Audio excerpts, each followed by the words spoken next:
কি রে, ঘুম থেকে উঠোস না? ওই দেখ, মুফাজ্জল সাহেবের মেয়ে আসছে বাড়িতে।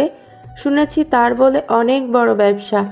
যা গিয়ে দেখ কোনো চাকরি জুটাতে পারোস কি না। আর কত ঘুমোবি বেহায়ের মতো? নামাজ তো পড়সই না। আর কয়দিন আর কয়দিন এভাবে শুয়ে শুয়ে খাবি? না ঘুমিয়ে নামাজ পড়ে আল্লাহর কাছে দোয়া তো করতে পারিস। দিন যাচ্ছে আর অলস হচ্ছস। জীবন বলতে যে কিছু একটা আছে, তোর সেটা খেয়াল আছে? তোর আছে শুধু ঘুম আর মোবাইল টিপা। এভাবে শুয়ে থাকলে কি ঘরে ভাত আসবে? আর কয়দিন তুই আমাকে জ্বালাবি? আর কবে তুই আমাকে শান্তি দিবি? আজ যদি তোর আব্বা বেঁচে থাকতো তাহলে হয়তো আমাকে এই দিন দেখতে হতো না। উঠবি নাকি ঝাড়ু দিয়ে দিব বাড়ি? সব জ্বালা হচ্ছে আমার। প্রতিদিনের মতোই মার এই একটাই ডায়লগ শুনতে শুনতে কান ঝালাপালা হয়ে গেছে। কিন্তু মোফাজ্জল সাহেবের মেয়ের কথা শুনে লাফ দিয়ে ঘুম থেকে উঠলাম। বললাম, কোন মোফাজ্জল সাহেবের মেয়ে? ওই যে এলাকার শেষ মাথায় মুফাজ্জল সাহেব। তার মেয়ে আবার কে? সুমাইয়া আক্তার মনি, সবাই মনি করে ডাকে। তুই তো ছোটবেলায় তার সাথে কত খেলাধুলা করছিস, ভুলে গেছোস? শুনেছি সে এখন বড় কোম্পানির মালিক। যা গিয়ে দেখ তার কোম্পানিতে কোনো চাকরি জুটাতে পারোস কি না। কোন মনির কথা বলো? আমি নাই। আর কালকে ইন্টারভিউ দিলাম না, ওই জবটা হওয়ার সম্ভাবনা খুব বেশি। তুই এই জীবনে চাকরি পাবি না, আমি যে সেটা ভালো করেই জানি। গত 6 মাস ধরে তুই ইন্টারভিউ দিয়ে এসে আমাকে তুই এই একটা কথাই বলছস। যা ফ্রেশ হয়ে খেতে আয়। আরে, এই চাকরিটা হবে, আমি শিওর। হয়েছে জানি, এখন খেতে আয়। এই বলে মা চলে গেল। মা কোন মনির কথা বলছে আমি সেটা ভালো করেই জানি। ছোটবেলা একবার আমি তার কোমরে ঘুষি মেরেছিলাম, কারণ সে আমাকে প্রচুর অপমান করেছিল। সে বলেছিল আমি নাকি বলদ, কিছু বুঝি না। আমি বলে পাগলের মতো থাকি, সব সময় অপরিষ্কার থাকি। আমি বলে ছেঁচড়া, লোভী, এসব বলে আমাকে অপমান করছিল। তখন আমার প্রচণ্ড রাগ উঠেছিল, তাই আমি তার কোমরে ঘুষি দিয়েছিলাম আর তার গালে চড় দিয়ে তার চশমা ভেঙে ফেলেছিলাম। এরপর থেকে তার সাথে আমার দেখা হয়নি, কারণ এর কিছুদিন পর সে ঢাকায় চলে গিয়েছিল। অনেকের মুখ থেকে শুনেছিলাম সে যদি আমাকে পেত তাহলে আমার খবর করে ছাড়তো। কিন্তু একটা মনি আপু অপমান করার পরে একটা বিষয় আমার পরিবর্তন হয়েছে, সেটা আমি অপরিষ্কার থেকে পরিচ্ছন্ন হয়েছি। আমি পরিষ্কার থাকতে ভালোবাসি। এখন মা বলে কিনা তার কাছে গিয়ে চাকরি চাইতে, জীবনেও না। যাই হোক, আমি ফ্রেশ হয়ে খাওয়া দাওয়া করলাম, আমার ঘরে বসে মোবাইল টিপতাছি। একটু পর মা এলো, বলল, কি রে, রেডি হ, মনির কাছে যাবি না? না। কেন? মনে আছে ছোটবেলায় একবার তাকে আমি কোমরে ঘুষি মেরেছিলাম, এখন যদি তিনি আমার উপর বদলা নেয়? আরে ওই সব ছোটবেলায় হয়েছে, এসব কি আর এখন মনে আছে? যদি মনে থাকে? দেখ, অজুহাত দিস না। আর কত তুই এভাবে আমাকে জ্বালাবি? প্লিজ কিছু একটা কর। কিছু টাকা হাতে নিয়ে একটা বিয়ে করে আমাকে মুক্তি দে। ওকে মা, আমি যাব, কিন্তু তুমিও আমার সাথে যাইবা। আচ্ছা, এখন তাড়াতাড়ি রেডি হ, ভালো নতুন পোশাক পরিস। আচ্ছা মা। এই বলে মা চলে গেল। আমি গোসল করে নতুন একটা ড্রেস পরলাম, সাথে আমার সিভিটা নিলাম। হেঁটেই মনিয়াপুদের বাসায় যাওয়া যায়। আমি আর মা মনিয়াপুদের বাসায় গেলাম। গেটে দেখি দারোয়ান চাচা, অর্থাৎ আলামিন কাকা, ওনার সাথে খুব মজা করি। আমাকে দেখে আলামিন কাকা বলল, কি ভাতিজা, কি মনে করে এদিকে? শুনলাম মোফাজ্জল সাহেবের মেয়ে আসছে বাড়িতে, তার সাথে একটু দেখা করব। আফা, উনি তো খুব ব্যস্ত মানুষ, জানি না দেখা করতে দেবে কি না। আপনি তো জানেনই আমার ছেলেটা অনেক দিন ধরে চাকরি খুঁজতেছে, তাই দেখি তার কোম্পানিতে কোনো চাকরির ব্যবস্থা করতে পারি কি না। ভালো, কিন্তু ম্যাডামের সাথে দেখা করাটাই মুশকিল। কাকা একটু দেখেন না, দেখেন দেখা করতে পারে কিনা। আপনারা দাঁড়ান, আমি ভিতরে গিয়ে দেখি কি পরিচয় দেব। বলবেন বেলাল সাহেবের ছেলে আসছে দেখা করতে। ওকে। এই বলে কাকা ভিতরে চলে গেল। কিছুক্ষণ পর এসে বলল, যান, ম্যাডাম দেখা করতে রাজি হয়েছে। আমি আর মা ভিতরে আসলাম। বাড়ির কাজের মেয়ে আমাদের বারান্দায় বসতে দিল। আমি আর মা বসলাম। আসলে এ বাড়িতে আগে আমার খুব চলাচল ছিল। মনি আপু কিছুদিন পর পর আমাদের নিয়ে পার্টির আয়োজন করতেন। আমরা খুব আনন্দ করতাম। এ বাড়িতে এখন মনি আপুর আব্বু আর আম্মু থাকে। আগে তারা ঢাকায় থাকতো। এই 1 বছর থেকে তারা এই বাড়িতে থাকে। মনিয়াপুর মা বাবার নাম মনে নেই। শুনেছি তারা খুব বড় লোক, সেটা এই বাড়ি দেখেই বোঝা যায়। বিশাল জায়গা জুড়ে এই বাড়ি। আগে মাঝে মাঝে এসে এই বাড়ি থেকে আম চুরি করে নিয়ে যেতাম, সেসব এখন অতীত। কিছুক্ষণ পর মনিয়াপু আসলো হাতে কফি নিয়ে। মনিয়াপুর দিকে তাকিয়ে দেখি আমি অবাক, আগের থেকে পুরোপুরি চেঞ্জ হয়ে গেছে। আগে চোখে মুখে যে লাবণ্য ছিল তার 16 কণাও নেই। কেমন অচেনা হয়ে গেছে, কেমন যেন অন্যরকম। আগের মনিয়াপু আর এখনকার মনিয়াপুর মধ্যে আকাশ পাতাল পার্থক্য। চেহারা দেখলে বোঝা যায় তার নিজের সৌন্দর্য ধরে রাখার জন্য অনেক চেষ্টা করে। আমার সন্দেহ হচ্ছে এটা কি আগের মনিয়াপু? না, আগের মনিয়াপুই। আসলে আমি সালাম দিলাম। মনিয়াপু সালামের জবাব দিল, বলল, কেমন আছেন আপনারা? ভালো, তুমি কেমন আছো? জি আপু, ভালো। আপু বলাতে আমার দিকে তাকালো, মনে হয় কিছু খেয়াল করার চেষ্টা করছে। জি ভালো। আমাকে কি মনে করে স্মরণ করলেন? আসলে তোমাকে যে কি করে বলি, এটা হচ্ছে আমার ছেলে রাফিদ। আমার ছেলেটা গত 6 মাস ধরে চাকরির জন্য ছুটছে, কিন্তু তার কোনো চাকরিই হচ্ছে না। এখন তার কি চাকরি পাবার যোগ্যতা নেই নাকি কপালে নেই সেটা বলতে পারবি না। শুনছি তোমার বলে বিশাল কোম্পানি আছে, সেখানে যদি তাকে কোনো চাকরির ব্যবস্থা করে দিতে পারো অনেক উপকার হয়। ও আচ্ছা, আপনি কোনো টেনশন করবেন না। আপনি বাড়ি যান, আমি তার সাথে কথা বলে দেখি কিছু করতে পারি কিনা। এই বলে মনিয়াপু উঠে চলে গেল। মা বলল, যা বলে মন দিয়ে শুনিস, আর কোনো প্রশ্ন করলে কোনো দ্বিধা ছাড়াই প্রশ্নের উত্তর দিবি। ওকে। মা চলে গেল। কিছুক্ষণ পর মনিয়াপু আসলো, বলল, তোমার নাম কি জানি বলছো? আমি রাফিদ। কোন রাফিদ? চিনি না, তোমার বায়ো দাও। আমি আমার বায়োটা এগিয়ে দিলাম। বায়োর উপরে চোখ বুলিয়ে বলল, এটা কোনো সার্টিফিকেট হলো? এর চেয়ে কত ভালো ভালো রেজাল্টের কে আমার কোম্পানির বিয়ারের কাজও হয় না। আমার কোম্পানিতে কাজ করে তারা যারা বিদেশ থেকে পড়াশোনা করে আসছে। আপু সরি ম্যাডাম, আমি মোটামুটি সকল কাজ পারি। এই ধরেন কম্পিউটার, ইলেকট্রনিক্স, কারেন্টের যত কাজ আছে সব পারি। ভালো, তুমি যেহেতু এত কাজ পারো তাহলে আমার কোম্পানিতে কেন চাকরি খুঁজছো? ম্যাডাম, আমার মার স্বপ্ন আমি কোনো কোম্পানিতে চাকরি করব। এই রেজাল্ট দিয়ে আমার কোম্পানিতে কোনো চাকরি হবে না, তুমি এখন আসতে পারো। এই বলে মনি আপু চলে যেতে উঠলো। আমি কোনো উপায় না পেয়ে ভাবলাম আমার কথাটা একটু মনে করাই।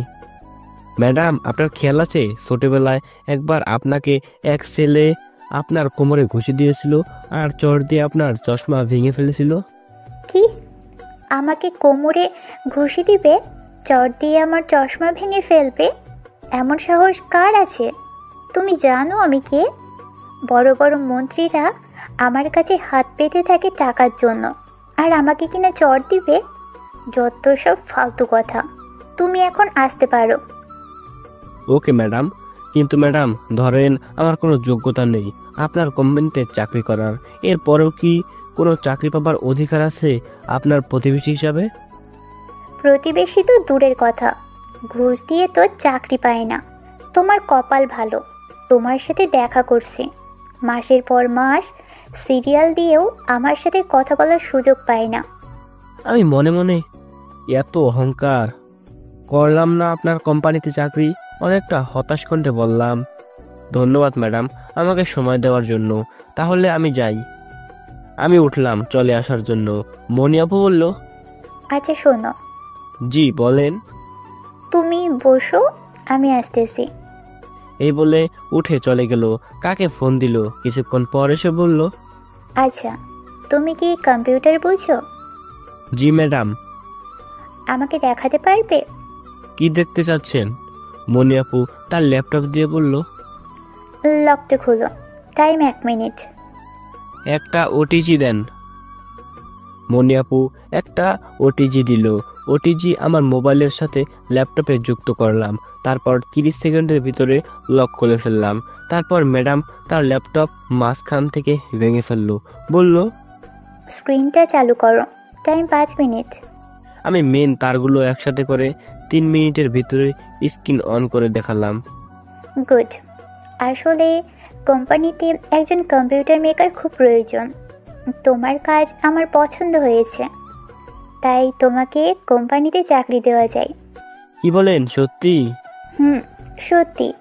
আমার কোম্পানিতে তো অনেক পিসি, অনেকের কম্পিউটার মাঝে মাঝেই সমস্যা দেখা দেয়। বাইরে থেকে লোক এনে ঠিক করাতে হয়। এখন তুমি যেহেতু পারো কম্পিউটার ঠিক করতে, তাহলে তোমাকে চাকরিটা দেওয়াই যায়। ম্যাডাম অনেক ধন্যবাদ। তোমার ইমেলটা দাও। তোমার ইমেলে একটা ফর্ম পাঠাচ্ছি। ফর্মটা পূরণ করে আরেকটা ইমেল পাঠাচ্ছি, সেই সেম মেইলে পাঠিয়ে দাও। আর 2 দিনের ভিতর কোম্পানিতে জয়েন হও। যদি বেতনটা বলতেন। প্রথমে 25,000 টাকা, পরে আস্তে আস্তে বেতন বাড়বে। ধন্যবাদ ম্যাডাম। আমাদের কোম্পানির অফিস অনেকগুলো, তার মধ্যে তুমি হেড অফিসে কাজ করবে। ওকে? জি ম্যাডাম, তাহলে আমি যাই? 2 দিনের ভিতরে তোমাকে অফিসে যেন দেখতে পাই। অবশ্যই ম্যাডাম, তাহলে আমি যাই। হুম। আমার আর খুশি দেখে কে। যাই হোক, ফাইনালি কিছু একটা করতে পারলাম। রাস্তা দিয়ে আসার সময় রাহাত সুজনের সাথে দেখা। তারা আমার বন্ধু। সুজন বলল, কিরে, এত খুশি খুশি লাগছে কেন? মামা খুশি লাগবে না? কি লাগবে, ফাইনালি চাকরি হয়ে গেছে। কি কস? তোর চাকরি তোর? আমি বিশ্বাস করি না। এই কথা শোনার চেয়ে আমার মরে যাওয়া ভালো। দূর হালা। মজা না? কোথায় চাকরি হয়েছে? ঢাকা। এত দূরে কিভাবে চাকরি করবি? কোথায় থাকবি? কেমনে কি? এখনো ভেবে দেখিনি, দেখা যাক কি করা যায়। ওকে, আমাদের জানাস। ওকে, আগে গিয়ে মাকে বলি। যা মামা, আমরা কিন্তু টিট পা না। তোরা আবার কি খাবি? যা 2টা বেনসন খাস। শালা। আচ্ছা, তুই কি ভালো হবি না? আচ্ছা, সন্ধ্যায় দেখা হচ্ছে, আমি যাই। ভাবলাম মাকে আগে গিয়ে বলবো চাকরি হয় নাই, দেখি মার রিয়াকশনটা কি হয়। আমি বাড়িতে গিয়ে চুপচাপ ঘরে বসে রইলাম মন খারাপ করে। কিছুক্ষণ পর মা এসে বলল, কি রে, পরে মনি কি বলল? কোনো কাজ টাজ দিয়েছে? চাকরি হয়েছে? না মা। আমি জানতাম তোর দ্বারা কিচ্ছু হবে না। তোরে নিয়ে আমি যে কি করি। কি জিজ্ঞেস করেছিল?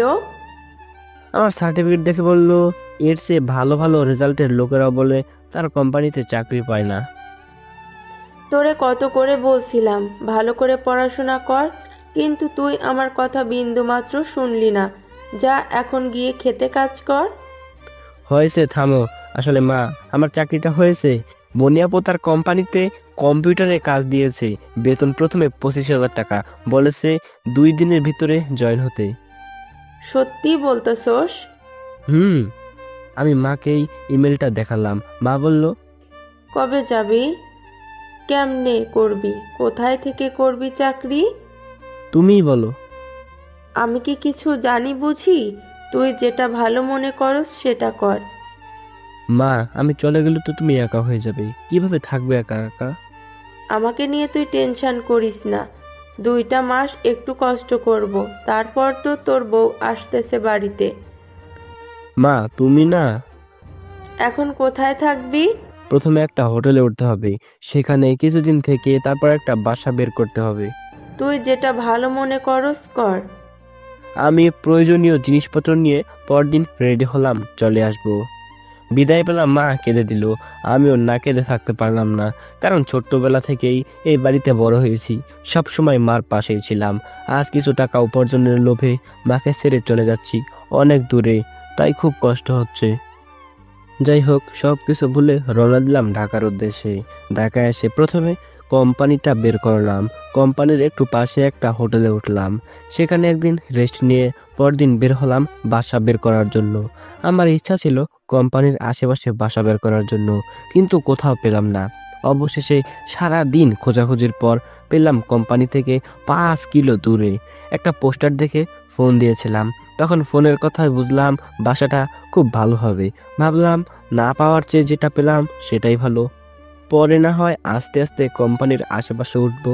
এখন আপাতত কাজ চালানো যাক। আমি ওই দিন ওই বাসা দেখতে গেলাম। বাসা দেখে পছন্দ হয়েছে।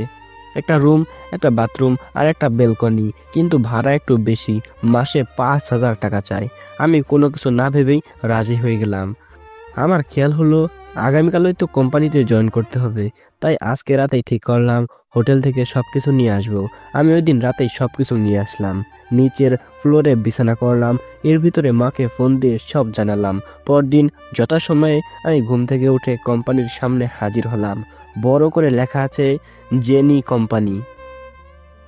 ভাবলাম এই জিনিসটা আবার কি? অনেক খেয়াল করে মনে পড়লো, আরে এ তো মনিয়াপুর ছোট বোন। জন্মের কিছুদিন পর মারা গিয়েছিল। তার বাবা তার ছোট মেয়ের নাম দিয়ে এই কোম্পানি খুলছে। আমি ভিতরে ঢুকতে যাব, দারোয়ান চাচ্চু আমার পথ আটকালো, বলল, কার্ড কোথায়? কোন কার্ড? ওই যে দেখেন সবার কাঁধে, কার্ড ছাড়া ভেতরে ঢোকা যাবে না। আরে মামা, আমি নতুন চাকরি পেয়েছি, কার্ড এখনো পাইনি, ভিতরে গেলে পেয়ে যাব। না মামা, হবে না, আপনার কাছে কুরিয়ারের মাধ্যমে কার্ড যাবে, সেই কার্ড দেখালেই ভিতরে যেতে পারবেন। ওকে, আচ্ছা মামা। মনি ম্যাডাম কি ভিতরে আছে? তার সাথে দেখা করতে পারবো? ধুর মিয়া, ফাজলামো করেন? ম্যাডামের সাথে করবেন মুখের কলা? ভাগেন এখান থেকে, কার্ড নিয়ে আসলেই ভিতরে ঢুকতে পারবেন, না হলে পারবেন না। ওকে। এমন সময় দেখি পাজারো গাড়ি এসে থামলো। গাড়ি থেকে একটা মেয়ে নামলো। আমি তাকিয়ে দেখি মনি আপু, তার সাথে একটা মেয়ে, সম্ভবত তার পিএস। মনি আপুকে দেখে আমি অবাক, বাড়িতে কিরকম দেখলাম আর এখানে কিরকম। Tight jeans pant, shirt, heel জুতা, ঠোঁটে গাঢ় লিপস্টিক, চুলগুলো খোলা, চোখের চশমা। ইউরোপিয়ান মেয়েদের থেকে কোনো দিক দিয়ে কম না। তাকে আপু বলতেই আমার লজ্জা হচ্ছে। গ্রামে তাকে কি সরল সোজা মেয়ে মনে হয়েছে, আর এখানে আমাকে ক্রস করে যাওয়ার সময় আমি ডাক দিলাম, ম্যাডাম ম্যাডাম। ম্যাডাম আমার দিকে তাকালো। আমার কাছে তার পিএস আসলো। তার পিএসেরও কম ভাবনা। তার পিএস এসে বলল, কি এভাবে ডাকছেন কেন? আপনি কি নিয়ম জানেন না? Sorry madam. আবার সরি বলছেন? কে আপনি? আপনি এখানে আসলেন কেন? আপনাকে তো চিনি না। দারোয়ান, দারোয়ান। কি হয়েছে এখানে সারা?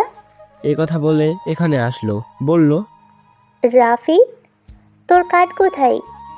মনিয়াপুর মুখে আমার নাম শুনে সবাই অবাক। পিয়ে তো হা করে মনিয়াপুর মুখের দিকে তাকিয়ে আছে। দারান মামাও পুরোপুরি অবাক। আমিও অবাক না হয়ে পারলাম না, কারণ সে বাড়িতে আমাকে তুমি সম্বোধন করেছিল, আর এখানে তুই। ম্যাডাম, আমি এখনো কার্ড পাইনি। কেন কার্ড পাবি না? সারা, আমি তো ওই দিন বলেছিলাম তার হাতে যেন কার্ড চাই। সরি ম্যাডাম, আমি তো কুরিয়ারে দিয়েছিলাম। কুরিয়ার দেরি করলে আমার কিছু করার আছে? তুই আজকে চলে যা সারা, আজকের ভিতর কার্ড যেন তার হাতে যাই। Okay madam.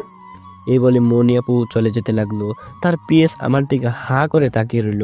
দারোয়ান মামা আমার দিকে তাকিয়ে রইল। আমি দারোয়ান মামাকে চোখ টিপ দিয়ে গাড়ি দিয়ে বাসায় চলে আসলাম। বাসায় এসে নিজের মতো করে রুমটা সাজালাম। দুপুরের টাইম হলে মনে হলো খাওয়ার ব্যবস্থা করতে হবে। আশেপাশে কোনো ম্যাচ আছে কিনা সেটাও জানি না। ভাবলাম বাড়িওয়ালাকে জিজ্ঞাসা করি। বাড়িওয়ালার দরজায় টোকা দিলাম। দরজা খুলে দেখলো আমাকে, বলল, বাড়িওয়ালার নাম কিন্তু রহিম। কি মনে করে? আঙ্কেল, আশেপাশে কি খাওয়ার কোনো ম্যাচ আছে? আছে, সামনেরগুলির এখানে। ধন্যবাদ। আমি মেসে গিয়ে খাবারের নাম উঠালাম। ওইখানে এখন খাওয়া দাওয়া করলাম। রাতে আমার হাতে কোম্পানির কার্ড পৌঁছালো। পরদিন কোম্পানির উদ্দেশ্যে রওনা দিলাম। দারোয়ানকে কার্ড দেখিয়ে ভিতরে ঢুকলাম। কার্ডের সাথে আরও কিছু ফাইল ছিল। তার মধ্যে একটাই লেখা ছিল আমি কোথায় বসবো। আমার টেবিল হলো 5 তলার একেবারে এক কোনায়। গিয়ে পিসি অন করলাম। কিছুক্ষণ বসে রইলাম। অচেনা নাম্বারে ফোন আসলো। ফোন ধরলাম। ও পাশ থেকে বলল, আমি রফিক ইলেকট্রনিক কোম্পানি থেকে বলছিলাম। আপনি কিছুদিন আগে আমাদের এই কোম্পানিতে ইন্টারভিউ দিয়েছিলেন। জি হ্যাঁ। আপনার চাকরিটা হয়েছে। আপনার বেতন 30,000 টাকা। আপনি কি কোম্পানিতে জয়েন করতে চান? আপনাকে কিছুক্ষণ পর জানাচ্ছি। ওকে।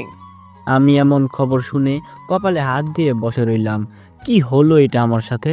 6 মাস ইন্টারভিউ দিয়ে কোথাও টিকিনি, আজ অন্য কোম্পানিতে জয়েন হলাম। আজকেই কিনা অন্য কোম্পানি থেকে চাকরি হলো। আরে আমার পুরা কপাল। আর সবচেয়ে বড় বিষয় হলো ওই কোম্পানির চাকরি করলে বাসা থেকে আসা যাওয়া করতে পারতাম, আর বেতনও বেশি। কি করব, আমার মাথা কাজ করছে না। মাকে ফোন দেই। আমি মাকে ফোন দিয়ে সব বললাম। মা বলল, তোর কি ইচ্ছে? তোর কি মনে হয় এখন যেখানে আছোস সেখানে সুবিধা করতে পারবি? মা, এখানে আমি বাসা ভাড়া নিয়ে খাওয়ার জন্য ম্যাচ ঠিক করছি, আর এখন আমি অফিসে বসে আছি। এখন যেখানে আছোস সেখানেই থাক। ভেবে দেখেছো আমি বাড়ি থেকে যে কাজ করতে পারবো? আমার যে বাড়তি খরচ ওইটা লাগবে না। তারপরে মেসের খাবার বেশি ভালো না। মা, আমি এটা ছেড়ে বাড়িতে চলে আসি। আর এখানে সবাই অপরিচিত, আর ভালো লাগে না। তোর যেটা ভালো মনে হয় কর। ওকে।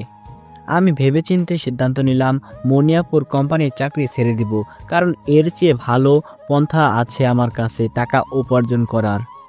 আর শুধু শুধু এত দূরে এসে পড়ে থেকে লাভ কি? আর বেতনও বেশি।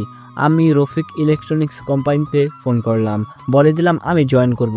এখন কাজ শুধু ঢাকা থেকে বিদায় হওয়া। ভাবলাম মনিয়াপুকে বলে আসি আমি আর তার কোম্পানিতে আসবো না। আমি মনিয়াপুর অফিসের কাছে গেলাম। আমাকে দেখে তার পিএস সারা কাছে আসলো, বলল, কি প্রয়োজন? যা দরকার ম্যানেজারকে বলেন, ম্যাডাম ব্যস্ত আছে।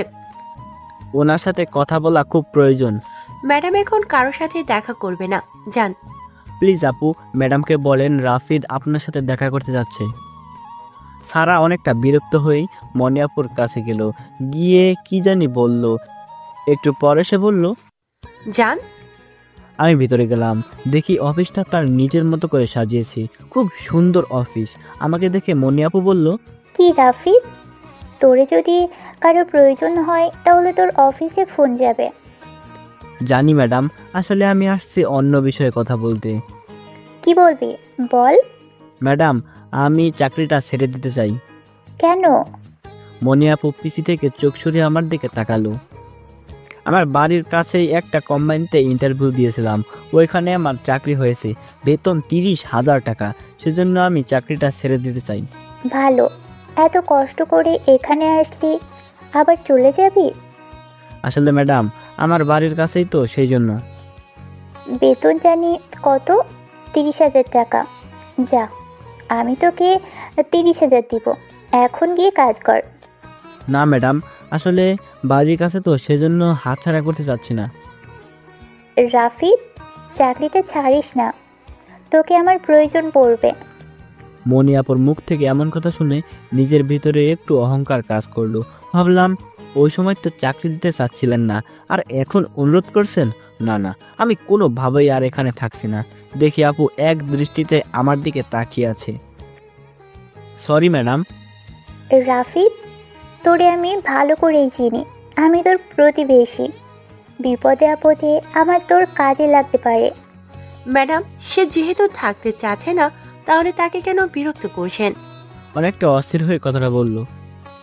আচ্ছা, তোরে আবার ভাবার সুযোগ দিলাম, আরেকবার ভেবে দেখ। সরি আপু। ওকে। এই বলে আপু পিসিতে মনোযোগ দিল। সারা আমার কাছে এসে আমার কার্ড নিয়ে নিল। আমি চলে আসলাম। ভাবলাম কাজ নেই, চলে যাই। গেট থেকে বের হতে যাব, এমন সময় দেখি মোবাইলে কল আসলো। দেখি রফিক ইলেকট্রনিক্স কোম্পানি থেকে ফোন। ধরলাম। হ্যালো, জি বলেন। আপনি রাফিদ বলছেন? জি হ্যাঁ। আপনাকে যে পোস্টে চাকরি দেওয়া হয়েছে সে পোস্টে একটা প্রবলেম হয়েছে। কি প্রবলেম? আপনি যে পোস্টে জয়েন করতে চান সে পোস্টে আরেকজন ঢোকার জন্য 6 লক্ষ টাকা দিয়েছে। এখন যদি এর থেকে বেশি কিছু আপনি দিতে পারেন তাহলে 2 দিনের ভেতর জয়েন করতে পারেন, অন্যথায় আপনি এই চাকরি থেকে বঞ্চিত হবেন। আমি কোনো কিছু না ভেবেই বললাম, কিউ গো টু হেল। আমি আবার অফিসে এসে ওয়াশরুমে ঢুকলাম। ঢুকে চোখে মুখে ইচ্ছা মতো পানি দিলাম। আমি বুঝতে পারছি না আমার সাথে সব কি হচ্ছে। ঘুষ চাওয়া নতুন কিছু না, এর আগে আরও অনেক কোম্পানি ঘুষ চেয়েছে। মার পরিষ্কার কথা, একটা টাকাও মায় ঘুষ দিবে না। চাকরি না পাইলে খেতে কাজ করে খাইতাম। অন্যান্য কোম্পানি থেকে ঘুষ চেয়েছে, কিন্তু সেটা প্রথমবার বলে দিয়েছে। কিন্তু এই কোম্পানি প্রথমে আমার চাকরি শিওর করে তারপর ঘুষ চেয়েছে। আমার সাথে কেন এরকম হয়? আসলে সব দোষ আমার লোভ বেশি। যেটা পেয়েছিলাম সেটা নিয়ে খুশি থাকতাম। এখন মনি আপু আমাকে আর চাকরি দিবে? আর দেখা করতে পারবো কিনা সন্দেহ। সব দোষ আমার। প্রয়োজনের চেয়ে বেশি কিছু পেয়ে গিয়েছিলাম, সেজন্য মনের ভিতর অহংকার কাজ করছিল। এখন কই তোর অহংকার? কিভাবে আবার মনি আপুর সামনে যাব? না, যেতেই হবে। একবার অফিস থেকে বের হয়ে গেলে আর পাবো না, তার আগে ধরতে হবে। দরকার হলে পায়ে পড়তে হবে, কারণ আমি মাকে কষ্ট দিতে চাই না। আমি মনিয়াপুর অফিসে গেলাম। দরজার সামনে দেখি সারা বসে আছে। আমাকে দেখেই তার মুখের রং পাল্টে গেল। বুঝলাম আমার খবর আছে। আমি আস্তে আস্তে সারার সামনে গেলাম। আমাকে দেখে সারা বলল, কিরে, আবার কি মনে করে? ম্যাডামের সাথে একটু দেখা করব। ম্যাডাম এখন রেস্ট নিয়েছেন, তাই আজকে কারোর সাথে দেখা করবে না। কি করে উনি? সেসব জেনে তোর লাভ কি? আপনি আমাকে তুই করে বলেন কেন? আপনি আমাকে চিনেন? ম্যাডাম বলে তাই আমিও বলি, কি কোনো সমস্যা? না। আজ পর্যন্ত ম্যাডামকে দেখলাম না কারো কাছে রিকোয়েস্ট করতে। আজ তোকে কিনা রিকোয়েস্ট করছে চাকরি না ছাড়তে, আর তুই তো চাকরি ছেড়ে দিয়েছ। তাহলে এখানে কি? কোনো এক সমস্যার কারণে আমি চাকরিটা ছাড়তে পারছি না। তুই তো চাকরি থেকে বের হয়ে গেছ। সব জায়গা থেকে তোর নাম কেটে দেওয়া হয়েছে, তোকে চাকরি থেকে বাদ দেওয়া হয়েছে। তুই এখন আসতে পারিস। না, আমার আবার চাকরিটা দরকার। মনটা খারাপ করে বললাম, সারাও খুব সুন্দরী, মনিয়াপুর চেয়ে কোনো দিক দিয়ে কম না, কিন্তু মনিয়াপুর তুলনায় কিছুই না। ছোটবেলা থেকে মনিয়াপুকে আমার খুব ভালো লাগতো। জানি না মনিয়াপুর বিয়ে হয়েছে কিনা বা কোনো বয়ফ্রেন্ড আছে কিনা, সেসব জেনেও আমার লাভ নেই। আমি আসছি এখানে টাকা উপার্জন করতে। প্রেম ভালোবাসা আমার দ্বারা হবে না। আর পাগল নাকি? মনিয়াপু কোথায় আর আমি কোথায়? তোরে কোনোভাবেই চাকরি দেওয়া যাবে না। আপু প্লিজ একটাবার দেখা করতে দিন, আপনার পায়ে পড়ি। আচ্ছা, বসের সাথে দেখা করলি, পরে যদি বস তোকে চাকরি না দেয়? আমি টেনশনে পড়ে গেলাম। কথা তো ঠিকই বললো। যদি চাকরিটা আবার না দেয় তাহলে বিপদে পড়ে যাব। যদি সারাকে পটাতে পারি তাহলে হয়তো সারাও আমার পক্ষে একটু হেল্প করতে পারবে। তাহলে চলে যেতে হবে। মনে কর ম্যাডাম তোকে চাকরি দেবে না, এখন তুই চলে যা। যদি আপনি আমাকে হেল্প করেন তাহলে আপনাকে একটা গিফট দিব। তুই কি আমাকে ঘুষ দিচ্ছিস? কি দিবি শুনি? একটা লিপস্টিক। হোয়াট? One lipstick? তুই যাবি এখান থেকে, নাকি সিকিউরিটি ডাক দেব?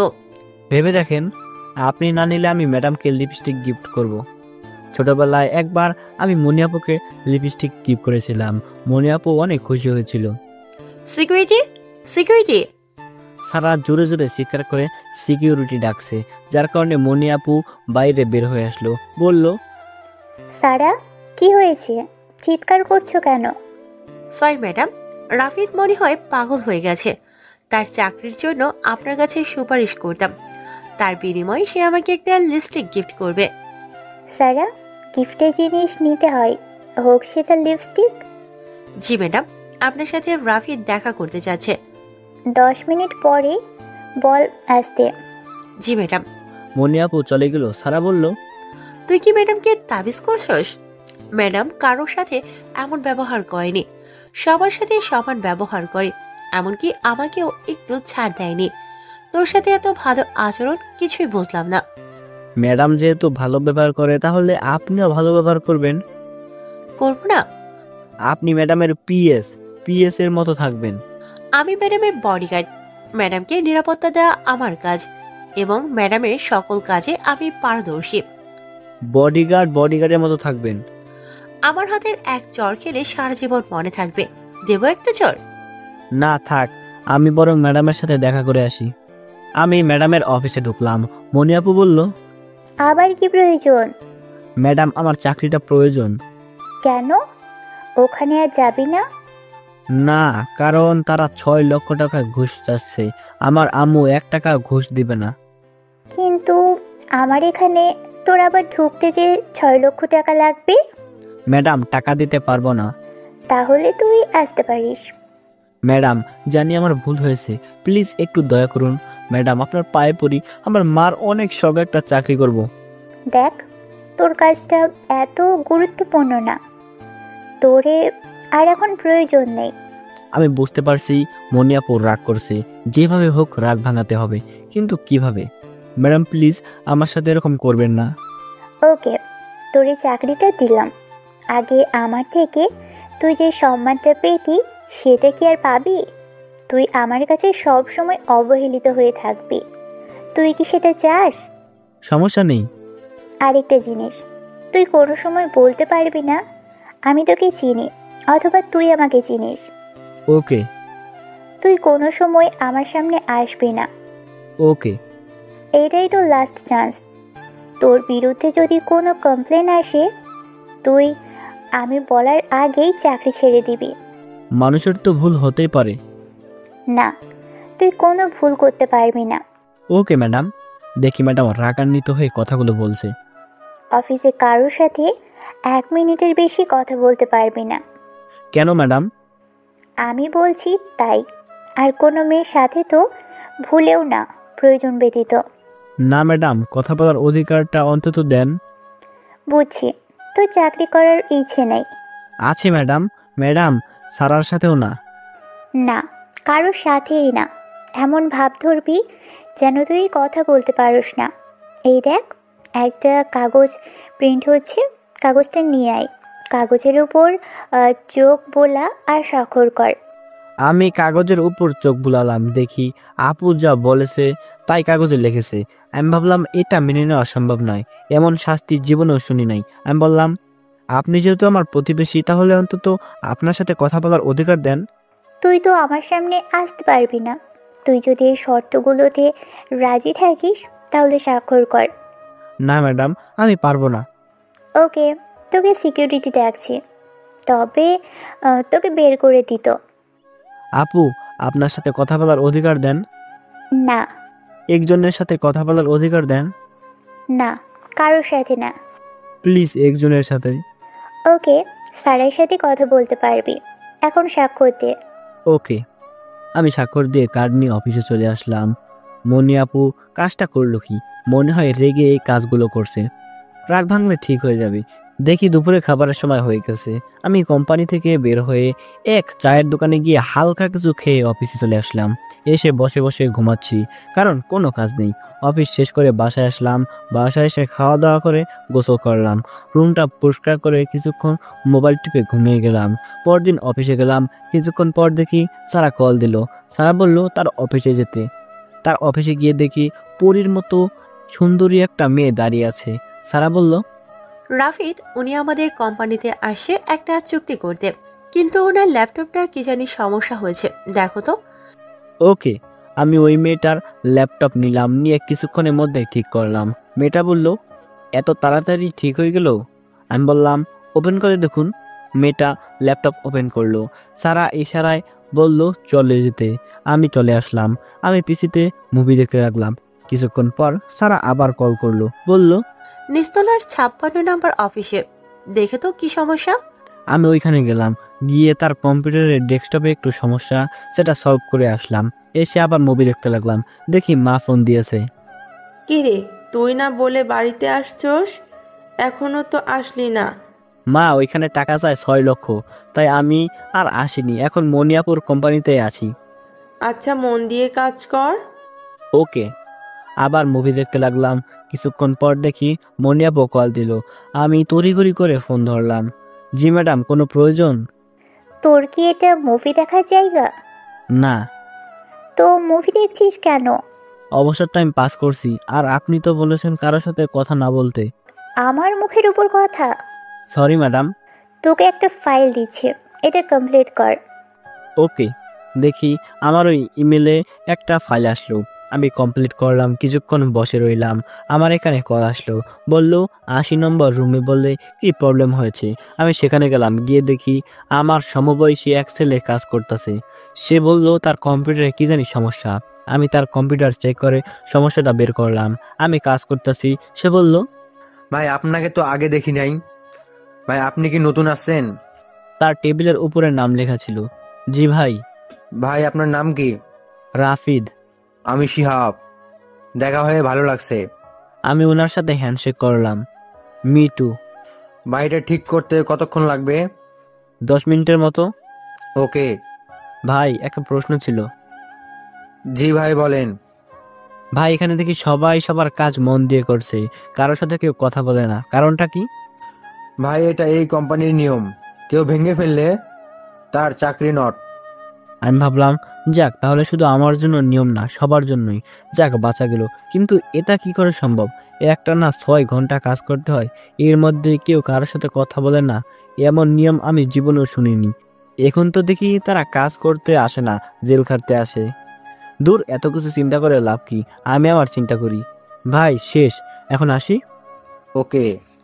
আমি আবার অফিসে চলে আসলাম। কিছুক্ষণ পর স্যার আমাকে বলল তার অফিসে যেতে। আমি স্যারের অফিসে গেলাম। স্যার বলল, তোর তো কোনো কাজ নেই, আমার এই ফাইলটি কমপ্লিট করে দে। ওকে, এখানে বসে করি। ওকে। এই কোম্পানির একটা অদ্ভুত নিয়মের কথা শুনলাম। কি কথা? এখানে বলে প্রয়োজন ব্যতীত কারোর সাথে কেউ কথা বলতে পারে না। হুম। কেন? জানি না। আপনি জানেন না? এটা কি করে সম্ভব? এটা এই অফিসের নিয়ম। ও, কিন্তু নিয়মটা একটু অন্যরকম হয়ে গেল না? আমাকে জিজ্ঞেস করছিস কেন? ম্যাডামকে গিয়ে জিজ্ঞেস কর। ওকে। আমি আর কিছু বললাম না, সোজা বাসায় চলে আসলাম। অফিস শেষ করে এসে খাওয়া দাওয়া করে গোসল করলাম, কাপড়গুলো পরিষ্কার করলাম। আমি একটা কাপড় 2 দিনের বেশি পরি না, পরে সেটা ধৌত করে আবার পরি। আমি যতই অলস হই, কিন্তু পরিষ্কার থাকতে আমি পছন্দ করি। এভাবে কিছুদিন চলে গেল। আমার অফিসে অধিকাংশ সময় কাজ থাকে না, বসে বসে সময় কাটাই। মনিয়াপুর মতিগতি ভালো লাগতেছে না, আমার সামনে পড়লে কেমন জানি রাগী চোখে তাকিয়ে থাকে। কারণটা বুঝতে পারছি না। আমি শুধু অফিসে বসে থাকি সেজন্য? একদিন রাতে দেখি স্যার কল দিল। রাত তখন 9টা। আমি ফোন ধরলাম। কিরে, কই তুই? বাসায়। একটা জরুরি কাজে তোকে এখন আসতে হবে? কেন? এখন আমি ঘুমাবো। আমি আর বস একটা মিটিং এ আছি, এখানে একটু সমস্যা হয়েছে, তোর এখানে আসতে হবে। ওকে, কোথায় আসতে হবে? আমি তোর লোকেশন দিচ্ছি, যত তাড়াতাড়ি সম্ভব চলে আয়। ওকে। আমি রেডি হয়ে স্যার দেওয়া লোকেশনে চলে আসলাম। এসে দেখি এখানে একটা বিশাল হোটেল। আমি হোটেলের দেওয়া রুমে চলে আসলাম। এসে দরজায় টোকা দিলাম, দেখি দরজা খোলা। ভিতরে ঢুকে দেখি কেউ নাই। আমি ভাবলাম স্যারাকে কল দেই। কল দিতে যাব, দেখি রুমে আরো 2জন ছেলে ঢুকলো। ঢুকে আমাকে উড়াধুরা মারতে লাগলো। আমি কিছু বলবো, সে সুযোগ দিচ্ছে না। আমিও প্রতিহত করতে লাগলাম। আমি 2জনকে ধাক্কা দিয়ে ফেলে দিলাম। পরে একজনের তলপেটে কিক চালালাম, আরেকজনকে ইচ্ছে মতো কিক দিতে লাগলাম। পরে একজন আমাকে লাথি দিয়ে নিচে ফেলে দেয়। পরে 2জন আমার উপরে উঠে তড়িঘড়ি করে আমার হাত পা বেঁধে ফেলে, একটা চেয়ারে বসিয়ে। চেয়ারের সাথে বেঁধে তারা 2জন চলে যায়। আমি খেয়াল করলাম আমার নাক থেকে রক্ত পড়তেছে, ঠোঁট ফেটে গেছে। আমি বুঝতে পারছি না তারা 2জন আমাকে মারবে কেন। 2জনের কাউকে আমি চিনি না, নাকি তারা অন্য কারো কথায় এরকম করছে, কিন্তু কার কথায় আমি বুঝতে পারছি না। আমি কারোর সাথে তো কোনো ঝামেলা করিনি। পরক্ষণেই আমার খেয়াল আসলো, আরে এটা আবার ভাবার কি আছে? আমাকে এখানে আনছে কে? সারা। নিশ্চয়ই সে আমার সাথে এরকম করছে, কিন্তু কেন? আর এভাবে মারবে কেন? আমার মাথা কাজ করছে না। আমি মাথা নিচু করে বসে রইলাম। রক্তে আমার শার্ট প্যান্ট লাল হয়ে গেছে। কিছুক্ষণ পর খেয়াল করলাম কে জানি আসছে রুমের ভেতর। আমার শরীরটা দুর্বল লাগছে। আমি মাথা উঁচু করলাম না। সে এসে আমার মাথা উঠালো। আমি তাকিয়ে দেখি সারা। অবাক হইনি, কারণ সে যেহেতু আমাকে এখানে ফোন করে আনছে, তাহলে নিশ্চয়ই এটা তার কাজ। সে টিস্যু দিয়ে আমার মুখ মুছে দিচ্ছে। আমি বললাম, হাত ছড়া মাগি। দেখ, বকা দিস না, আমি তোর কিছু করছি? হাত ছড়া। আমি মনিয়াপুর কাছে বলবো তুই যে আমার সাথে কি করছস। ওহো, তুই তো দেখি ম্যাডামের নামও জানোস। এই জন্যই তো বলি ম্যাডামের সাথে তোর কিসের এত কথা। চুপ কর শয়তান, এর বিচার খুব ভয়ঙ্কর হবে। কার বিচার হবে সেটা একটু পর বুঝবে। তুই শুধু একটা বার ম্যাডামের সাথে কথা বলার সুযোগ দে। আমার চোখ মুখ দিয়ে আগুন বের হচ্ছে রাগে। হাত দুটো যদি খোলা থাকতো তাহলে এতক্ষণে তাকে আধাময় করে ফেলতাম। দুঃখিত, দিতে পারলাম না। আচ্ছা, তুই আমার সাথে এরকম করছিস কেন? আমি তারা কি কিছু করছি? তোর সাথে আমার কোনো ঝামেলা নাই, ঝামেলা আছে আরেকজনের। কে সে? একটু পর দেখতে পারবি। তাকে বল আমার সামনে না আসতে। তাকে পেলে আমি মেরেই ফেলবো। সেই সাধ্য তোর নেই। দেখা যাবে। তুই সাহস থাকলে আমার হাত খুলে দে, দেখ তুই এখান থেকে বেঁচে ফিরতে পারিস কিনা। ভাবনায় ফেলে দিলি। আচ্ছা যাই হোক, আমি চলে যাই। এই বলে সারা চলে গেল। কিছুক্ষণ পর আরেকজন কে জানি আসলো, তার দিকে তাকাতেই আমার উপর আকাশ ভেঙে পড়লো। আমি কথা বলার ভাষা হারিয়ে ফেললাম। সেটা হলো মনি আপু। মনি আপু আমার সাথে এরকম করলো, আমি বিশ্বাস করতে পারতেছি না। মনি আপু আমার সামনে এসে বলল, ইস, তোর একটু বেশি মারছে। সরি। Why why? তোর সাথে আমার কোনো শত্রুতা নেই। তাহলে কেন? মনে আছে আজ থেকে 10 বছর আগে আমার কোমরে ঘুষি দিয়েছিলি আর আমাকে চট দিয়ে চশমা ভেঙে ফেলেছিলি? মনে আছে। সেটার জন্য এমন করেছি। আসলে কি জানিস, আমি আমার মনকে শান্তি দিতে পারছি না। তোরে দেখলেই আমার সেই ছোটবেলার কথাই মনে পড়ে। এটার জন্য এত কিছু করতে হবে? ওই দিনই আমাকে চট দিয়ে দিতেন, আমি কিছু মনে করতাম না। দেখ, তোর মনে করাই আমার কিছু যায় আসে না। তুই সেই 8-10টা ছেলের মতোই আমার কাছে। আর তোকে আমি নিজ হাতে মারব, না হলে আমার মন শান্তি হবে না। আপনি যদি আমাকে মারতেন তাহলে আমার কোনো দুঃখ থাকতো না। আপনি মানুষ ভাড়া করে আমাকে মারছেন। আসলে আমি লোক পাঠাইছিলাম তোকে ধরে চেয়ারে বাঁধতে, কিন্তু তোকে কাবু করতে একটু সমস্যা হয়েছে। ও, সেই ছোটবেলা থেকেই আমার চোখে একটু সমস্যা। আজ আমি তোকে খানা বানাবো। যা ইচ্ছা করেন, আমার শরীর খুব দুর্বল লাগছে। মনি আপু আমাকে কোনো কিছু না ভেবে আমাকে ঠাস ঠাস করে 2টা চড় দিল, দিয়ে আবারও 4টা চড় লাগালো। আমার ঘাট দুটো দিয়ে যেন আগুন বের হচ্ছে। তারপর আবার আমার নাকে মুখে ঘুষি দিতে লাগলো। চোখে একটা ঘুষি দিল, চোখ ফেটে যেন রক্ত বের হচ্ছে। এভাবে মারার কারণে ব্লিডিং আরো বেড়ে গেল। দেখি মনি আপু চলে যাচ্ছে। আমি বললাম, আপু, আমার শরীরটা খুব দুর্বল লাগছে। অতিরিক্ত ব্লিডিং এর কারণে মনে হচ্ছে বাঁচতে পারবো না। যদি মারা যায় তাহলে আপু প্লিজ আমার মাকে দেখে রাখবেন। এ বলে আমি মাথা নিচু করে বসে রইলাম। আমার চোখ দুটো বুজে আসতে আর কিছু মনে নেই। চোখ খুলে দেখি কোনো এক হাসপাতালে ভর্তি আছি। দেখি মুখে ব্যান্ডেজ। আস্তে আস্তে আমার সব খেয়াল হলো।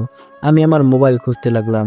দেখি এক নার্স আসলো, বলল, বেশি নড়াচড়া করবেন না, ব্লিডিং শুরু হবে। আমি কয়দিন এখানে আছি?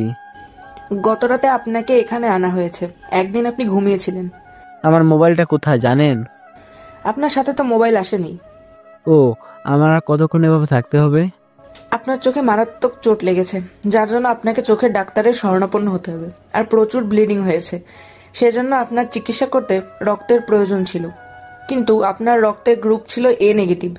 এই রক্ত আমাদের কাছে ছিল না। যে নিয়ে এসেছিল আমরা তাকে জানালাম, সে আপনাকে 1 ব্যাগ রক্ত দেয়, যার জন্য আপনি এই যাত্রায় বেঁচে যান। আপনার মোবাইলটা দেওয়া যাবে? আমার মাকে ফোন করব। আমাদের ব্যক্তিগত মোবাইল কোনো পেশেন্টকে দেওয়া যায় না। প্লিজ আপু দেন, আমার মা মনে হয় খুব টেনশন করছে। শুধু একটা মিনিট। এটা আমাদের রুলস, আমরা রুলস ভঙ্গ করি না। প্লিজ আপু, একটা মিনিট। ওকে, এই নিন।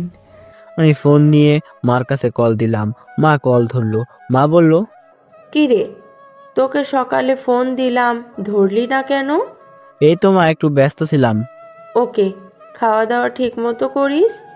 তোর ওই নাম্বার কি হয়েছে? মা, অফিস থেকে কি জানি সমস্যা হয়েছে, কিছুদিন পর ওই নাম্বারে কল দিও। আচ্ছা। আর এই নাম্বারে ফোন দিও না। এখন রাখি।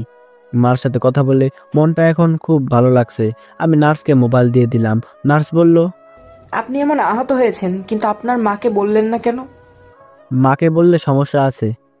আপনি যে আহত হয়েছেন আমরা ভেবেছিলাম পুলিশকে ইনফর্ম করব, কিন্তু যে আসছিল আপনাকে নিয়ে সে না করেছে। পুলিশকে না বলে ভালোই করছেন। এই নিন ওষুধ। ধন্যবাদ। আচ্ছা, আমার হসপিটালের বিল কত হয়েছে? সেটা বলতে পারবো না, কিন্তু আপনার হাসপাতালের বিল পে করে দিয়েছে যিনি আপনাকে নিয়ে এসেছিল। কে নিয়ে আসছিল জানেন? চিনি না। তার মুখের বর্ণনা দিতে পারবেন? পারবো। বলেন। উনি খুব আতঙ্কে ছিলেন এবং খুব কাঁদছিলেন। তিনি কিছুটা মিডিয়াম বয়সে ছিলেন, 20-এর উপরে হবে। তিনি অত্যন্ত সুন্দরী ছিলেন, মুখের মধ্যে মায়াবী একটা ভাব ছিল। সবচেয়ে বড় কথা হলো তিনি চশমা পরা ছিল। ওকে, ধন্যবাদ, আমি তাকে চিনেছি। এখন রেস্ট নিন। আমি ভালো করে চিনতে পারছি এটা মনি আপু ছিল। আমাকে মেরে এখন ভালো শাস্তি আসছে। আমি তো মরে যাচ্ছিলাম। এর শাস্তি মনি আপু অবশ্যই পাবে। আমি আর মনি আপুর কোম্পানিতে চাকরি করব না। পরে আবার কোনো ঝামেলায় ফেলে আবার আমাকে মারবে। এর চেয়ে ভালো সময় থাকতে কেটে পড়া। আর সারাকে আমি কোনোভাবেই ছাড়বো না। আচ্ছা, আমার মোবাইল কোথায়? মোবাইলের জন্য খুব টেনশন। মোবাইলের মধ্যে আমার গুরুত্বপূর্ণ ফাইল ছিল, যেটা অনায়াসে একটা ল্যাপটপ হ্যাক করা সম্ভব। অসুবিধা নেই, সেই ফাইল আমার গুগল ড্রাইভে আপলোড করা আছে। এখন টাকাও নেই, একটা মোবাইল কিনবো। চোখে কেমন জানি ঝাপসা দেখছি, চোখের ডাক্তার দেখা লাগবে, সেই টাকাও নেই। মার কাছে টাকা চাইবো, সেই উপায়ও নেই।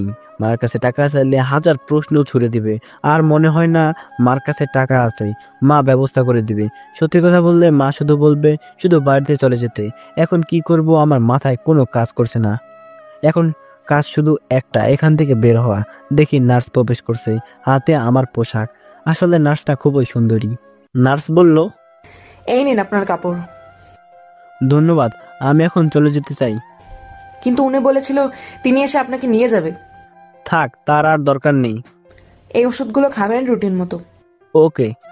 ধন্যবাদ, আবারও আসবেন। না, আমার আর এখানে আসার ইচ্ছা নেই, কারণ আমি মরতে চাই না। এখানে সবাই আসে বাঁচার জন্য, মরার জন্য না। মরার জন্যই আসে, না হলে কেন? আমি মরতে বসেছিলাম। দেখেন, আমরা আপনাকে বাঁচিয়ে তুলেছি, আপনার কৃতজ্ঞ থাকা উচিত। ওকে, ধন্যবাদ। নার্স চলে গেল। আমি পোশাক পাল্টিয়ে এমন ভাব ধরলাম যেন আমার কিছুই হয়নি। আমি হাসপাতাল থেকে বের হয়ে আসলাম, দেখি সারা আর মনি আপু গাড়ি থেকে নামলো। তাদের দেখেই আমার মেজাজটা গরম হয়ে গেল। সারা হেঁটে আমার কাছে আসলো, বলল, ম্যাডাম তোকে ডাকছে। আমি তাচ্ছিল্যের হাসি দিয়ে বললাম, কে আমার ম্যাডাম? আমি কি কোনো কোম্পানিতে চাকরি করতাম? মনে হয় না। আর আপনি বা কে? দেখ, ভাব ধরিস না, ম্যাডাম দাঁড়িয়ে আছে। লিসেন, আমি কোম্পানিতে চাকরি করি নাই, না আমার ছিল কোনো বস, আর আপনাকে আমি চিনি না, আমাকে আর ডিস্টার্ব করবেন না। এই বলে আমি রিক্সা নিয়ে চলে আসলাম বাড়িতে। বাড়িতে এসে বাড়িওয়ালার মোবাইলটা নিয়ে মাকে ফোন দিলাম। মা, কিছু টাকা পাঠাও। কেন, কি হয়েছে? কোনো সমস্যা? মা, আমার মোবাইলটা ছিনতাই হয়ে গেছে, কিছু টাকা দরকার। কিভাবে ছিনতাই হয়েছে? আমাকে আগে বলিসনি কেন? সে সুযোগ ছিল না। কত টাকা লাগবে? 10,000 টাকা দাও। আচ্ছা, তুই বিকাশ নাম্বার দে, পাঠাইতাছি। আচ্ছা। বিকাশ থেকে তুলে প্রথমে চোখের ডাক্তারের কাছে গেলাম। ডাক্তারের কাছে সমস্যার কথা বললাম। ডাক্তার একটা ড্রপ দিল আর চশমা দিল, বলল 3 মাস ব্যবহার করতে। ভাবলাম মনিয়াপুর মনের ইচ্ছা পূরণ হলো, সে নিজে কানার সাথে আমাকেও কানা বানালো। আমি নিয়ত করে ফেললাম মনিয়াপুর কোম্পানির আশেপাশেও আমি যাব না, দরকার হলে ঢাকায় রিক্সা চালিয়ে বাড়িতে টাকা পাঠাবো। এখন আমার কাজ শুধু একটা, নতুন কাজ বের করা। আমি একটা বাটন মোবাইল কিনে পূর্বের সিমটা ওঠালাম, কাজ খুঁজতে লাগলাম। 4 দিন চলে গেল, কোনো কাজ পাই নাই। সেদিন খুব ক্লান্ত লাগছিল, রাতে ঘুমালাম। রাত 1টার সময় কে জানি দরজায় টোকা দিচ্ছে। আমি কিছুটা অবাক হলাম, এত রাতে কে দরজায় টোকা দিচ্ছে? আসলে আমার রুমটা বাড়ির এক কোনায় পড়েছে, মানে গেটের ভিতরে এক দরজা, গেটের বাইরে আরেক দরজা। আমি বাইরেরটা বেশি ব্যবহার করি, সেজন্য গেটের বাইরের থেকেও আমার রুমে আসা যায়। রাত 1টার সময় দরজায় টোকা দেওয়ার কারণে আমি কিছুটা হকচকে উঠলাম। আমার মাথায় কাজ করছে না, কে দরজায় টোকা দিল? আমি লাইট জ্বালিয়ে চশমা চোখে দিয়ে দরজার কাছে গিয়ে জিজ্ঞাসা করলাম, কে?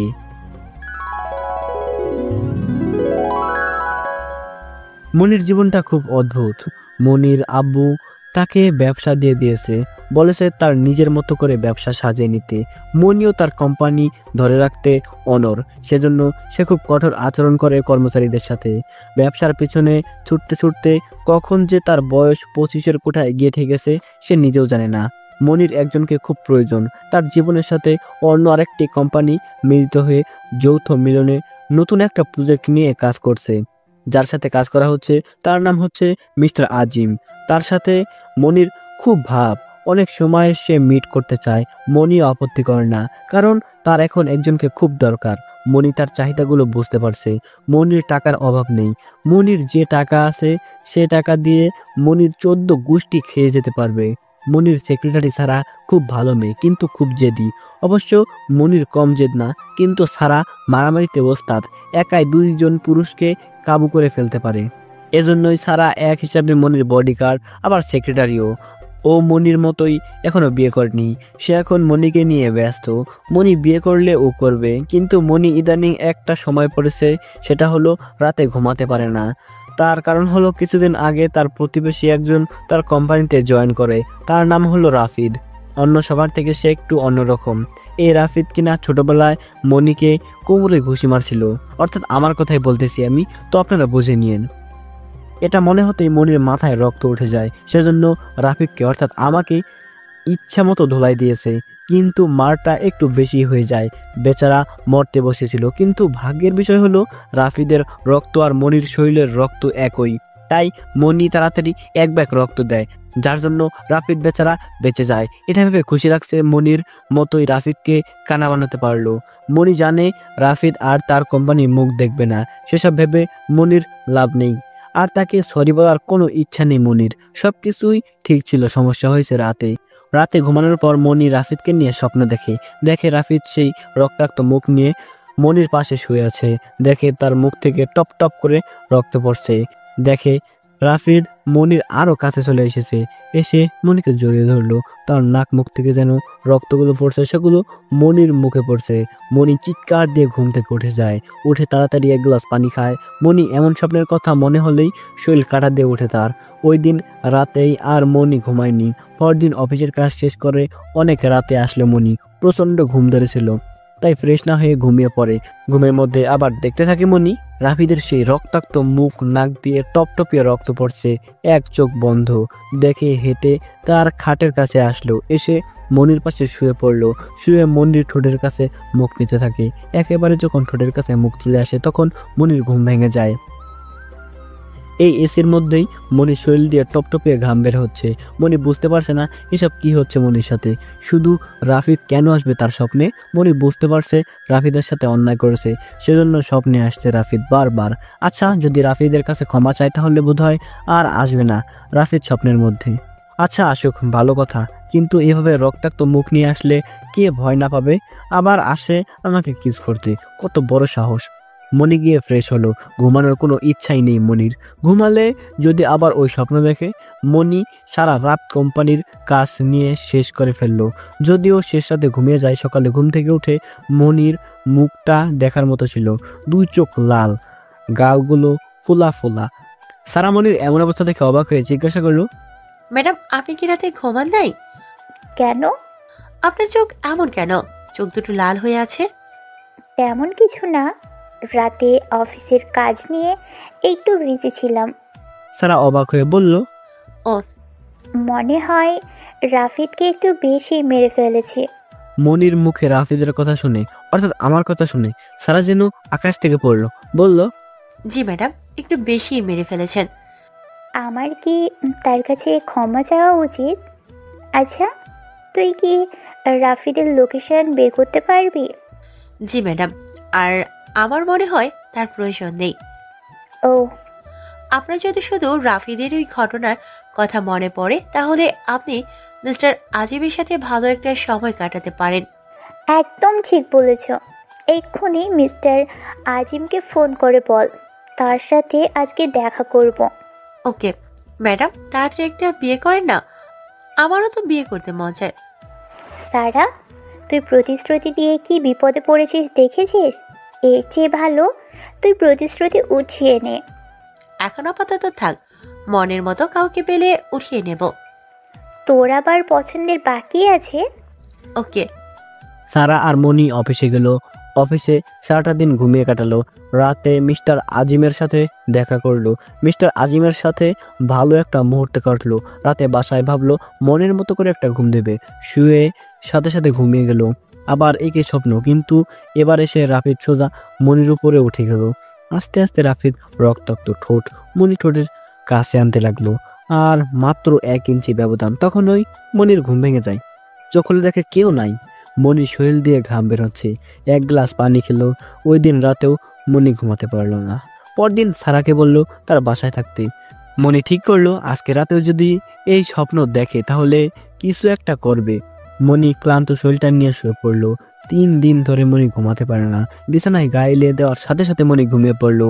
মনি স্বপ্নে দেখতে লাগলো রাফিদের রক্তাক্ত ঠোঁট মনির গোলাপি মিষ্টি দুটি ঠোঁটের থেকে ইঞ্চিখানেক দূরে। মনি অনেকটা জেদের বসেই রাফিদের রক্তাক্ত ঠোঁটের সাথে নিজের ঠোঁট লাগিয়ে দিল। অনেকক্ষণ মনি রাফিদকে কিস করলো। কিস করতে যে এত ভালো লাগে মনির, সেটা আগে জানতো না। কিস করতে যে এত ভালো লাগে মনি সেটা আগে জানতো না। মনি এখন রাফিদকে ছাড়তে চাচ্ছে না। মনি আস্তে আস্তে রাফিদকে জড়িয়ে ধরলো, কিন্তু ততক্ষণে রাফিদ মিলিয়ে গেল। মনি ঘুম থেকে উঠে সারাকে কল করলো, বলল, রাফিদের ঠিকানা বের করেছিস? জি ম্যাডাম। এক্ষুনি গাড়ি বের কর, এক্ষুনি রাফিদের বাসায় যাব। ম্যাডাম এখন রাত 1টা বাজে, সকালে যাই? না, এক্ষুনি বের হ। Okay madam. সারা গাড়ি নিয়ে বের হলো। মনি গাড়িতে উঠে সোজা রাফিদের বাসার সামনে এসে বলল, যা, ওরে ধরে নিয়ে আয়। ওকে। সারা গিয়ে দরজায় টোকা দিল।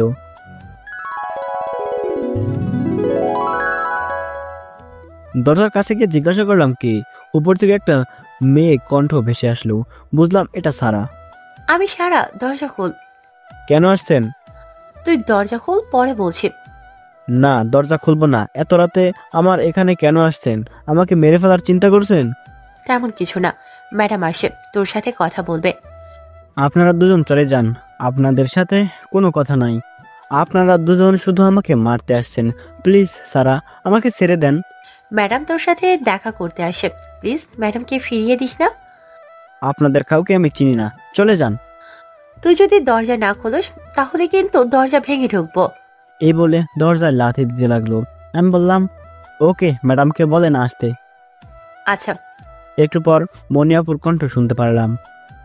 রাফিদ, তোর সাথে কথা আছে, প্লিজ দরজাটা খোল। ওকে আপু, আমি দরজা খুলছি। যদি কিছু করার চেষ্টা করেন তাহলে আপনাদের দুজনকে আমি মেরে ফেলবো। আচ্ছা।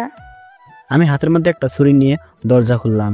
দরজা খোলার সাথে সাথে সারা আমার হাত থেকে ছুরি কেড়ে নিল। আমার টি শার্টের কলার ধরে গাড়ির সামনে নিয়ে গেল। গাড়ির দরজা খুলে আমাকে গাড়ির ভিতরে ঢুকিয়ে দিল। দেখি আমার পাশে মনিয়াপু বসে আছে। মনিয়াপু বলল, অফিসে যাস না কেন? আর আর আপনার কোম্পানিতে চাকরি করব না। দেখ, তোকে আমি এভাবে এসে বলছি, এটা তোর সৌভাগ্য। লাগবে না আমার সৌভাগ্য, আপনি চলে যান। সরি, আমি অত্যন্ত দুঃখিত তোর সাথে এমন ব্যবহার করার জন্য। মনিয়াপুর মুখ থেকে সরি শুনে নিজেকে অন্যরকম মনে হচ্ছে। আমি ভাবলাম মনিয়াপুর টাকার পেছনে ছুটে শুধু। আসলে কি জানেন, প্রত্যেকটা মানুষেরও একটা মন থাকে। এই অতিরিক্ত রাগের কারণে মানুষ সঠিক সিদ্ধান্ত নিতে পারে না। সময় ফুরিয়ে গেলে সঠিক সিদ্ধান্ত মাথায় আসে। তখন যদি সে সেটা সমাধান করে, সেটা হলো বুদ্ধিমানের কাজ। মনিয়াপু সেটাই করছে। ইটস ওকে, নো প্রবলেম বললাম মুখে হাসি টেনে। মনিয়াপু আমার মোবাইল দিয়ে বলল, এই নে তোর মোবাইল। ধন্যবাদ। আগামীকাল থেকে অফিসে জয়েন কর। ওকে, কিন্তু আপু সারাকে বলেন আমার সাথে ভালো ব্যবহার করতে। আচ্ছা, বলবো। আমি মনিয়াপুর মুখের দিকে তাকালাম। দেখি চোখে দুটো চশমা, চোখ দুটো লাল হয়ে গেছে। বুঝতে পারলাম না কেন, কেঁদেছে অনেক? আমার তা মনে হয় না। মনিয়াপুর হাত থেকে মোবাইল নেওয়ার জন্য হাত বাড়ালাম। মোবাইল নেওয়ার সময় মনিয়াপুর হাতের সাথে আমার হাত লেগে যায়। আমি তার হাতটা অনুভব করলাম। আমার হাতের তুলনায় মনিয়াপুর হাতটা অনেক উষ্ণ। নিজের শরীরের মধ্যে বিদ্যুৎ খেলে গেল। আমি বললাম, আমি যাই। ওকে, যা। আগামীকাল তোকে যেন অফিসে দেখতে পাই। জি আপু। অফিসের মধ্যে কিন্তু আপু ডাকিস না। ওকে। আমি চলে আসলাম। গাড়ির আওয়াজ শুনলাম, তারা চলে গেছে। আমি ভাবতে লাগলাম, মনিয়াপু মনে হয় আমাকে একটু বেশি কেয়ার করছে। তার কি কোনো কারণ আছে, নাকি আবার নতুন কিছু করার ফন্দি করছে? কেন জানি মনিয়াপুর জন্য মনের ভেতরে নতুন একটা ফিলিংস কাজ করছে। ফিলিংস কাজ করলে কি লাভ হবে? আমার সব কিছু ঘিরেই মাকে নিয়ে। মা যেভাবে চায় সব কিছু সেভাবে হবে। মা যে মেয়েকে বলবে বিয়ে করতে, আমি সেই মেয়েকে চোখ বুঝে বিয়ে করব। আমার আব্বা সেই অনেক আগে মারা গেছে, যখন আমার 15 বছর, আর এখন 23 বছর, মানে 8 বছর আগে আমার পিতা মারা গেছেন। 8 বছরে মা আমাকে তিল তিল করে বড় করেছে, কোনো কিছুর অভাব হতে দেয়নি। যে সময় যেটা চেয়েছি শেষ সময় সেটা দিয়েছে। এখন কোনো কিছুর জন্য আমি মাকে কষ্ট দিতে চাই না। আর কোথায় মনিয়াপু আর আমি কি চিন্তা করছি? এখন যেহেতু মনিয়াপু রাত 1টার সময় এসে বলে গেছে তার কোম্পানিতে জয়েন করতে, তাহলে অবশ্যই আমি জয়েন করব। আমি পরদিন অফিসে হাজির হলাম, গিয়ে আমার কাজে মনোযোগ দিলাম, কাজ করতে লাগলাম। কিছুক্ষণ পর খেয়াল করলাম কে জানি মোবাইলে কল দিল। আমি চিনতে পারলাম এটা রাহাত। রাহাত, কি খবর, কেমন আছোস? ভালো। মাম্মা, তুই কোথায় জানি চাকরি করস? Jenny industries limited. এটা কোথায়? আমি জায়গার ঠিকানা বললাম। সেই জায়গায় আশেপাশে একটা কোম্পানিতে আমি আজ চাকরির ইন্টারভিউ দিতে আসব। আমি কি এক রাত থাকতে পারবো তোর সাথে? অবশ্যই। আমি আগামীকাল আসছি। ওকে, এসে কল দিস। আচ্ছা। আমি রাহাতের ফোন কেটে দিলাম। ভাবলাম একটা কফি খাওয়া যাক। অফিসের মধ্যে কফি বানানোর মেশিন আছে, যে যার মন ইচ্ছা মতো কফি বানিয়ে খেতে পারে। আমি কফির মেশিনের কাছে গিয়ে কফি বানাতে লাগলাম। এক মেয়ে এসে বলল, একটু তাড়াতাড়ি করেন, আমার কাজ আছে। আমি তো আর মেশিন না, আপনি মেশিনকে বলেন তাড়াতাড়ি করতে। না, আপনি তাড়াতাড়ি করেন। আচ্ছা দাঁড়ান, আমারটা আপনি নিয়ে যান। আপনি কি সুগার বেশি খান? হুম। আমি কম খাই। ওকে, এখন তাড়াতাড়ি করেন। এই বলে আমাকে ধাক্কা দিয়ে নিজে জায়গা দখল করে নিল। আমি এতক্ষণ মেয়েটার দিকে না তাকিয়ে কথা বলছিলাম। তাকিয়ে দেখি সারা। আমি ভাবলাম সারা এই কাজ আর কেই বা করতে পারে। ওর কণ্ঠস্বর চেঞ্জ করে এমন করছে। আমি বুঝলাম এটা ইচ্ছাকৃত। আমি বললাম, এটা কি করলেন? সারা হাসি দিয়ে বলল, মজা করলাম। এনে তোর কফি। আমি কফি হাতে নিলাম। সারা বলল, আচ্ছা, তুই কি ভাব একটু কম ধরে অফিসে আসতে পারিস না? এমন ভাব ধরে আসিস যেন তুই অফিসের বস আর আমরা কর্মচারী। কই আমি ভাব ধরলাম? আবারও ভাব ধরিস? আবার কোথায় ভাব ধরলাম? আবারও? রাখেন আপনার ভাব, আমি গেলাম। এ বলে আমি হাঁটা ধরলাম। কিভাবে যেন পিছনে তাকালাম। পিছনে তাকিয়ে 2 পা আগালাম। সামনে কার সাথে যেন ধাক্কা খেলাম। ধাক্কা খেয়ে আমার হাতের গরম কফি ওনার শরীরে পড়ে গেল। উনি হকচকে উঠে আমাকে কষে একটা চড় দিলেন। আমার চশমা পড়ে গেল। আমি চশমা চোখে দিয়ে বললাম, সরি স্যার। চুপ বেয়াদব, দেখে শুনে হাঁটতে পারিস না? সরি স্যার, আমারই ভুল। ভুল তো তোরই। এই বলে তিনি তার শরীর থেকে শার্ট খুলে ফেললেন। দেখে ওনার 6 প্যাক, সেই লেভেলের বডি। অফিসের সকল মেয়ে তার দিকে তাকিয়ে রইল, কারণ হ্যান্ডসাম ছেলে, 6 প্যাক। আমিও একটা সময় 6 প্যাকের ট্রাই করেছিলাম, পরে অলসতার জন্য আর করা হয়নি। সারা এসে বলল, সরি স্যার, কিছু মনে করবেন না। কেন কিছু মনে করব না? সে তো ইচ্ছা করেই আমার শরীরে কফি ঢেলে দিল। Sorry sir. এই, তুই দেখে চলতে পারিস না? থাপড়াইয়া দাঁত সবগুলো ফেলে দেবো। ঠিক মতো কাজ করবি না তো চলে যাবি। Sorry madam. আবার আমাকে সরি বলস? স্যারকে বল। Sorry sir. দেখি তার বডিগার্ডগুলো আয়সা তাকে নতুন পোশাক পরিয়ে দিল। আমি আমার অফিসে চলে আসি। দোষটা আমার ছিল, সেটা আমি মানলাম। কিন্তু সারা আমাকে কি অপমানটাই না করলো। উনি নিশ্চয়ই বড় কোনো ব্যক্তি হবে, সেজন্য সারা তাকে স্যার বলতেছে। কিছুক্ষণ পর সারা আসলো, আমার এখানে এসে বলল, সরি রে, তোরে অনেক অপমান করেছে, কিছু মনে করিস না। উনি আমাদের বিজনেস পার্টনার, ওনাকে ম্যাডামও খুব সম্মান করে, সেজন্য সাথে এমন করছে, কিছু মনে করিস না। ওকে, সমস্যা নেই, দোষটা আমার ছিল। জানি তোরে চোর মারছে, কিছু মনে করিস না, আসলে উনি এমনই।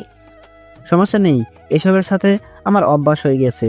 ওই দিন মনি আপু মারলো, আজকে এক অচেনা ব্যক্তি এসে মারলো, পরদিন আপনি মারবেন, এরপরে অফিসের সবাই আমার শরীরে হাত উঠাবে।